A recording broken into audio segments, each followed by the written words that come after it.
ब्रह्मा कुमारी दादी रतन मोहिनी जी कहती हैं, बाबा की दृष्टि इतनी मीठी और इतनी प्यारी होती थी कि हमें साकार रूप में दिखाई भी पड़ती थी और महसूस भी होती थी। इस कारण हमारे मन में कोई ऐसे वैसे संकल्प उठे अथवा आपस में ऐसी बातचीत हो, इसके लिए मार्जिन ही नहीं होती थी। हमारे लिए पुरुषार्थ बहुत सहज था। साकार बाबा विदेशी बच्चों को बहुत याद करते थे। कहते थे कि ये ज्ञान विदेशी बच्चों को बहुत अच्छा लगेगा, ये चित्र वहाँ ही जाएंगे, वह भी बाप से अपना जन्मसिद्ध अधिकार लेंगे। ऐसी ऐसी बातें बाबा बहुत समय से सुनाते थे। हम भी समझते थे कि बाबा कहते हैं तो वह बात कभी ना कभी साकार होगी ज़रूर। हम ये नहीं समझते थे कि हम विदेश में जाएंगे और सेवा करेंगे।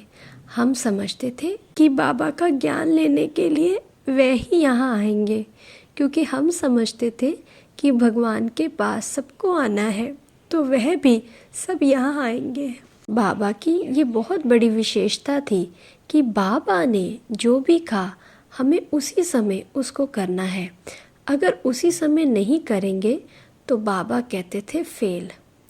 बाबा उस दिन की मुरली में जो काम अथवा सेवा देते थे हमें उसी दिन करना ही होता था, क्योंकि अगले दिन फिर बाबा हमसे पूछते थे कि कल जो बाबा ने होमवर्क दिया किसने किया, हाथ उठाओ। इसलिए हम बच्चों को यही लक्ष्य होता था कि बाबा ने आज के दिन जो होमवर्क दिया है उसको आज ही करना है।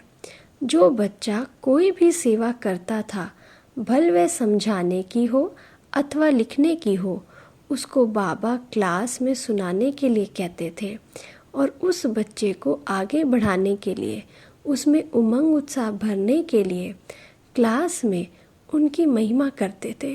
बाबा उससे कहते थे कि तुमने बाबा की आज्ञा का पालन किया है, तुम फरमानबरदार बच्चे हो। बच्चों की खुशी सदा बनाए रखने के लिए, उन्हें आगे बढ़ाने के लिए सदा बाबा भिन्न भिन्न तरीके अपनाते थे। हर बात बाबा को देख कर के ही हमने सीखने को मिलती थी कि किसी बच्ची अथवा बच्चे को शिक्षा देनी है तो आते ही उसको सीधा ये नहीं कहते थे अथवा ऐसे नहीं समझाते थे कि तुमने ये भूल की है, अथवा ये नहीं पूछते थे कि तुमने भूल क्यों की है। पहले बाबा उस बच्चे को प्यार से बुलाते थे, उससे बात करते थे और उसकी विशेषताओं का वर्णन करते थे।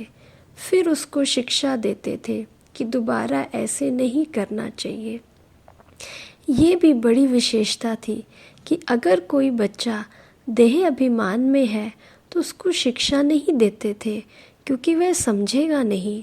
इसलिए बाबा जनरल क्लास में ही सबको शिक्षा देते थे कि ऐसे ऐसे नहीं करना चाहिए। बीच बीच में उसकी तरफ भी ध्यान रखते थे कि वह समझा या नहीं।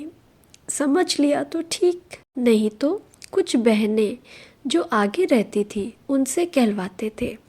बाबा में ये विशेषता थी कि हर बच्चे की नवस देखकर उसकी शक्ति और योग्यता जानकर उसको चलाते थे। ज्ञान एक होते हुए भी बाबा हर आत्मा की योग्यता अनुसार ही शिक्षा और धारणा की बातें सुनाते थे।